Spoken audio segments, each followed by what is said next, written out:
Golden chance பக்தி நேயர்களுக்கு வணக்கம். இன்று நம்முடன் இணைந்திருப்பது ஃபேமஸ் ஜோதிடர் திரு ராஜநாடி பார்த்திபன் சார். வணக்கம் சார். வணக்கம் மேம். கோல்டன் சான்ஸ் பக்தி நேயர்கள் அனைவருக்கும் வணக்கம். சார், வெற்றியை மட்டுமே ஒரு ராசி காணும்னா அது என்ன ராசியா இருக்கும்? இல்லை, நான் ஆரம்பத்துல சொல்றதா வெறும் ராசியை மட்டும் வச்சு ஒருத்தருக்கு பலன் சொல்வதோ வெற்றியை சொல்வதோ கிடையாது. அது பொதுவாக எல்லா கிரகங்களும் சேர்ந்தது தான்.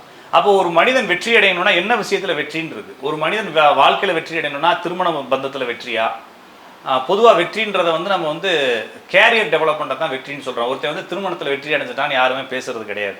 ஒருவன் தொழிலில் வெற்றி அடைந்தான், பொருளாதாரத்தில் வெற்றி அடைந்தான் பேசுகிறோம். ஒருவன் தொழிலில் வெற்றி அடையணும், சமூகத்தில் வெற்றி அடையணும் அப்படின்னா அவனுடைய ஜாதகத்தில் குருவும் சனியும் இணைந்திருக்க வேண்டும். குருவும் சனி இணைஞ்சிருக்கணும். இல்லைன்னா குருவுக்கு 1, 5, 7, 9 சனி இருக்கணும். சனி இருக்கக்கூடிய இடத்துல இருந்து 1, 5, 7, 9 சுக்கிரன் இருக்கணும். இந்த 3 கிரகங்களும் ஓரளவுக்கு ஒரு 1, 5, 9 இணைஞ்சிருந்துச்சு அப்படின்னா இவங்க பொருளாதாரத்திலையும் சமூக நிறைவிலையும் வெற்றி அடைகிறாங்க அப்படின்னு பார்க்க முடியுது. இப்போ ஒரு திருமண உறவு 2 பேரும் ஒரு கல்யாணம் பண்ணும்போது அதுக்கு ஜாதகம் பார்த்துட்டு தான் கல்யாணம் பண்ணணும் அப்படின்னு சொல்றாங்க. அது உண்மைதானா? அப்படின்னு அவசியம் இல்லைங்க. இப்ப ஒருத்தவங்க 2 பேர் லவ் பண்றாங்க, அவங்களுக்கு போய் ஜாதகம் பார்க்கணும்னு அவசியமே இல்லை. அக்கா பொண்ணு இருக்கு, அத்தை பொண்ணு இருக்கு, கல்யாணம் பண்ணணும்னு நினைக்கிறேன் அப்படின்னா அதுக்கு ஜாதகம் பார்க்க வேண்டிய அவசியம் இல்லை. ஜாதகம் எதற்கு பார்க்குறோம்னா, இப்போ ஒரு பொருள் வாங்க போகிறோம், அந்த பொருள் நல்ல பொருளான்னு உங்களுக்கு சந்தேகம். அப்போ என்ன செய்றீங்கன்னா அதை பற்றி கூகுளில் சர்ச் பண்ணுறீங்க. வாங்கினவங்க, இதுக்கு முன்னால் வாங்கினவங்கள்ட்ட இந்த மாடலில் நான் ஒரு பொருள் வாங்க போகிறேன், இந்த மாடல் நீ வச்சிருக்கியாமே, அதில் என்னதாச்சும் பிரச்சனை இருக்கா அப்படின்னு சொல்லி கேட்குறோம். இதெல்லாம் எதுக்கு கேட்குறோன்னா, நம்ம அந்த பொருளை பயன்படுத்தும் போது, ஏன்னா அந்த பொருள் ரொம்ப ரிஸ்க் எடுத்து வாங்குறோம், ஒரு தடவை தான் வாங்க முடியும், அந்த பொருளை உருப்படியாக வாங்கணுன்ற ஒரு அவாலை நம்ம பண்ணுறோம். இப்போ உங்களுடைய சித்தப்பா அந்த பொருள் விற்கிறாரு, சித்தப்பா கடைக்கு போயிருக்கிறீங்க, ஓகேங்களா? அந்த சித்தப்பா கடைக்கு நம்ம அப்படியே ஒரு சும்மா ஒரு ஊருக்கு போகிறப்ப சித்தப்பா அந்த கடை வச்சுக்கிறாரு, செல்ஃபோன் கடை வச்சுக்கிறாரு. செல்ஃபோன் எடுத்து டப்பா எடுத்துகிட்டு போ அப்படிங்கிறாரு. என்ன செய்வீங்க? இதை கூகுளில் சர்ச் பண்ணுவீங்களா? அப்படின்னா நம்ம செய்ய போகிறதில்ல, இல்லைங்களா? ஏன்னா அந்த பொருள் என்ன வந்துருக்குதுங்க, இந்த ஓசியில் கொடுத்த மாட்டை பல்ல பிடிச்சி பார்த்த கதையே ஆயிடக்கூடாது, இல்லைங்களா? அப்போ இந்த உறவுகளுக்குள் வரக்கூடிய திருமணம் என்பது அவங்க விருப்பப்பட்டு, நம்ம விருப்பப்பட்டு அவங்க படக்குன்னு கொடுக்குறது. அப்போ ஒரு பொருளை பற்றி நம்மளுக்கு ஏற்கனவே தெரியும், அந்த பொருளை இனிமேல் நம்ம தேட தேவையில்லை, அந்த பொருளை பற்றி தெரிஞ்சுக்க தேவையில்லைன்றதுனால ஜாதகத்தை பார்த்து என்ன செய்ய போகிறோம்? ஜாதகத்தை பார்ப்பது என்பது அந்த பொருளை பற்றி தெரிந்து கொள்வதற்கு தான். அந்த பொருள் நம்ம கையில், இன்னொருத்தவங்க கையில், நம்மளுக்கு ரொம்ப ரிலேஷன் கையிலேருந்து வருதுன்றப்ப அதை பார்க்கவே தேவையில்லை, அவங்களை பற்றி தான் தெரியுமே. அப்போ காதல் திருமணத்திற்கு, ரொம்ப நெருங்கிய உறவுகள் திருமணத்திற்கு ஜாதகம் பார்க்க தேவையில்லை. அந்நியத்தில் வரவங்களுக்கு என்ன சார் பார்க்கணும் அப்படின்னா பொருத்தங்கள் அப்படி இப்படின்னு போட்டு குழப்பிக்க தேவையில்லை. வரக்கூடிய வரன் குடும்பத்துக்கு ஏற்றவங்களா, இவங்களுடைய குடும்ப வாழ்க்கையும் அவருடைய குடும்ப வாழ்க்கையும் ஏறத்தாழ ஒன்றாக போகிறதா, 2 பேத்துக்கு எப்படி டாலரன்ஸ் ஆகுது, எப்படி மேட்ச் ஆகுது அப்படிங்கிற மேட்சிங்னா நீங்கள் சொல்கிறது மாதிரி யோனி பொருத்தம், வேதை பொருத்தம், மாகேந்திர பொருத்தம்னு சொல்லி 12 பொருத்தம் 11 பொருத்தத்தை பார்க்க தேவையில்லை.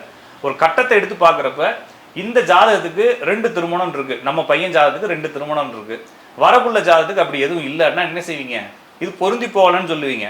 ஒருவேளை 2 திருமணம் இருக்குது, 2 திருமணம்னா நீங்கள் ஓப்பனாக சொல்லிட்டே செய்யலாம், இந்த பையனுக்கு 2 திருமணம் தாங்க இருக்குது, இந்த பிள்ளைக்கு அப்படி தான் இருக்குது, இது பிரச்சனை வரத்தான் செய்யும், கொஞ்சம் அட்ஜஸ்ட் பண்ணி போங்கன்னு சொல்லலாம்.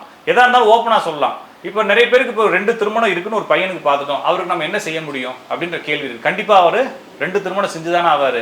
அப்போ எதாக இருந்தாலும் ஓப்பன் டாக் பண்ணிவிட்டு நீங்கள் என்ன வேணாலும் செஞ்சுக்கணும்னு சொல்லி அனுப்ப வேண்டியதான். இதில் நல்ல திருமணம், நல்ல பொண்ணை எடுத்து கொடுங்கன்னு சொல்கிறாங்கன்னு வச்சுக்கோங்களேன். உதாரணத்துக்கு ஒரு பையன் வராரு, பையனுக்கு 2 திருமண யோகம்னு இருக்குது, ஃபஸ்ட்டு திருமணம் இப்போ தான் வருது, அந்த பொண்ணு ஜாதகத்தை கொடுக்குறாங்க, அந்த பொண்ணு ஜாதகத்தை எடுத்து பார்க்குறோம். இதில் நான் நல்லது கெட்டதுன்னு என்னத்தை சொல்கிறது? அந்த பையனுக்கு எப்படின்னா 2 திருமணம் நடக்கும் தானே. அப்போ எப்படி நான் என்னத்தை சொல்கிறது அப்படின்னா, நான் ஓப்பனாக இந்த பையனுக்கு இப்படி தான் நடக்கும், இது இப்போ தான் பிரச்சனை வரும், திருப்பி இதை கட்டாயிட்டு இன்னொரு லைஃப் தான் போவாங்கன்னு நம்ம ஓப்பனாக சொல்கிறோம். இப்போ கொஞ்சம் நேரத்துக்கு முன்னால் என்னுடைய கிளைண்ட் ஒருத்தவங்க, அவங்களுக்கு நான் சொல்கிறேன், இந்த பையன் வேறு ஒரு ஜாதி பெண்ணை திருமணம் செய்து கொள்வார், அந்த பையனா ஓடி போய் திருமணம் செய்து கொள்ள போகிறார் அப்படின்னு சொல்கிறேன். அவங்க என்ன சொல்கிறாங்கன்னா, பையனுக்கு விவரமே பத்தாதுங்க அப்படிங்கிறாங்க. அப்போ நம்ம சொல்கிறத அவங்க மறுக்கிறாங்களா இல்லைன்னா சமாளிக்கிறாங்களா? சரியாக புரிஞ்சுக்கிட்டீங்களா? இப்போ நம்ம ஒருத்தவங்க நம்மள்ட்ட வராங்க, அவங்கள்ட்ட நம்மள்ட்ட என்ன கேட்குறாங்கன்னா, இந்த ஜாதகத்தில் என்ன இருக்குன்னு கேட்குறாங்க. நம்ம படித்து சொல்கிறோம், ரீடு தானே பண்ணுறோம், ரீடிங், ஹாரோ ரீடிங் தான் அது பேர், ஹாரோ ரீடிங். அதை எடுத்து பண்ணுறோன்னா கிரகங்களை பார்க்குறோம். இந்த கிரக நிலைகள் இவருக்கு 2 திருமணத்தை கொடுக்க போகிறது, அல்லது இந்த கிரக நிலைகள் இவர் ஊரை விட்டு வீட்டை விட்டு இவராகவே சுயமாகவே திருமணம் செய்ய போகிறார், அதுவும் வேற ஜாதி பிள்ளையா இருக்குது அப்படின்னு நம்ம சொல்லும்பொழுது அவங்க என்ன செய்யணும்னா, இவங்க புரிஞ்சுக்கிறதுக்காக தானே கேட்குறாங்க காசை கொடுத்துட்டு. இவங்க என்ன செய்கிறாங்கன்னா, என்ன சமாளிக்கிறாங்க அப்படிலாம் ஒன்றும் இல்லைங்க சாமி, பையன் விவரம் இல்லாத பையன், இவனை எப்படி அதெல்லாம் செய்வான் அப்படின்னா விட்டுருமா, அதை பற்றி பேசாத. அப்புறமா கேட்பாங்க, குடும்ப வாழ்க்கை எப்படி இருக்கும், குடும்ப வாழ்க்கை நல்லா இருக்குன்னு தான் சொல்ல வேண்டியது இருக்கு, இல்லைங்களா? அப்போ இங்கே ஜோசியம் என்பது இல்லாத ஒன்று செய்ய முடியாது. பொருத்தம் இருக்குன்றத நாங்க ஓப்பன் டாக்கா பேசுறோம். ஒரு ஜாதகத்துல இது இது இருக்கு, இது இருக்கு. அப்போ ஒரு ஜாதகத்துல நல்லா இருக்கு ஜாதகம், இந்த பையன் ஜாதகத்தை பாக்குறோம், இந்த பொண்ணு ஜாதகத்தை பாக்குறோம். இந்த பொண்ணு ஜாதகம் கிளியரா இருக்கு, ஆனா கொஞ்சம் டிலே மேரேஜ் இருக்கு. இந்த பையன் ஜாதகத்தை பாக்குறோம், இந்த பையனுக்கு 2 திருமணம் இருக்கு. அப்ப என்ன சொல்லணும்? இந்த பொண்ணுக்கு 2 திருமண யோகம் இல்ல, ஆனா நீங்க கொண்டு வந்திருக்க பையனுக்கு 2 திருமண யோகம் இருக்கு. இந்த ஜாதகம் சரியில்லை.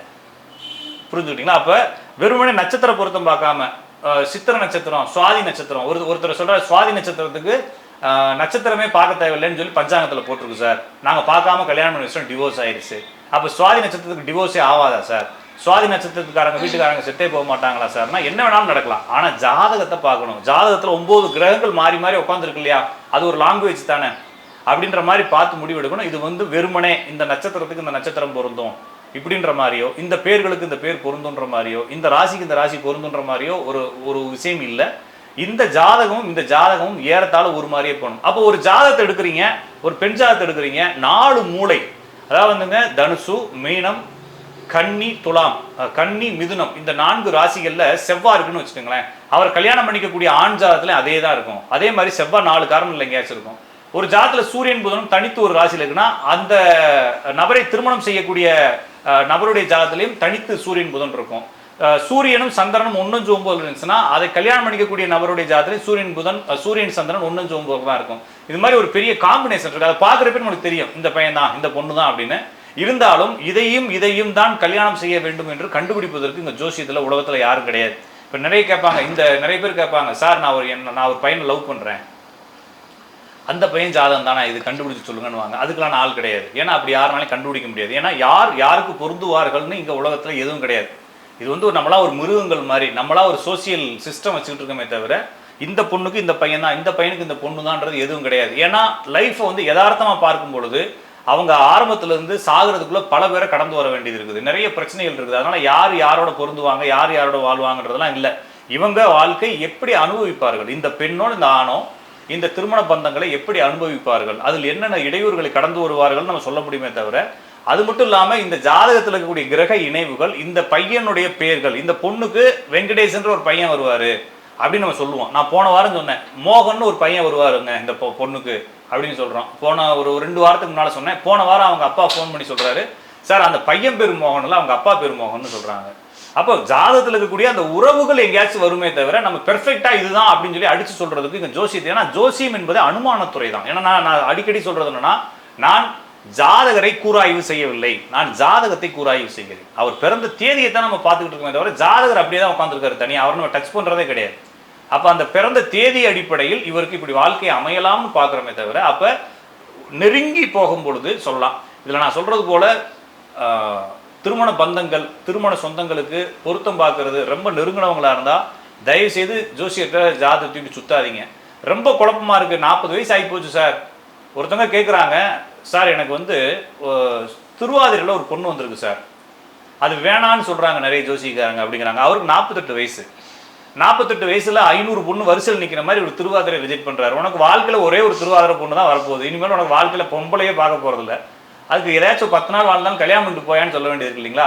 அது போல ரொம்ப கிரிட்டிக்கலா பார்த்து தோத்துக்கிட்டே இருக்கிறோம்னா அடிக்கடி ஜோசியரை பார்க்காம ஒரு 2 பேப்பர்ல எழுதி ஏதாச்சும் பிள்ளையார் கோயிலில் குலுக்கி போட்டு SR நோன்னு சொல்லி முடிவு பண்ணிட்டு பூ போட்டு பார்த்து கல்யாணம் பண்ணிட்டு போவாங்க. ஏன் அப்படின்னா உங்களுடைய விதி யாராலும் மாற்ற முடியாது. ஒரு ஜோசியர் தான் உங்க விதியை மாத்திடுவாருன்னா முடியாது. அவர் என்ன செய்யறாருன்னா நல்லா இருக்கா இல்லையான்னு சொல்லுவாரே தவிர இந்த பொண்ணை திருமணம் செய்தால் நல்லது, இந்த பொண்ணை திருமணம் செய்தால் கெட்டதுன்னு சொல்றதுக்கு யாருக்கும் ரூல்ஸ் கிடையாது. அப்போ நீங்கள் உங்கள் ஜாதகப்படி இந்த பொண்ணை திருமணம் செய்யணும்னா கண்டிப்பாக செஞ்சுக்குவீங்க. அதுக்கு முன்னால் ஒரு பயத்தில் ஒரு ஒரு சின்ன பரிசோதனை தான் இந்த ஜாதகம் பார்க்கக்கூடிய நிகழ்வை தவிர ஜாதகத்தை பார்த்து இந்த பெண்ணையோ இந்த வரனையோ தேர்ந்தெடுப்பதற்காக நான் பார்ப்பதில்லை. நம்மளால் தேர்ந்தெடுத்ததுக்கான நம்மளுக்கு அந்த சாய்ஸும் கிடையாது. சாய்ஸ்லெஸ் லைஃப் இது.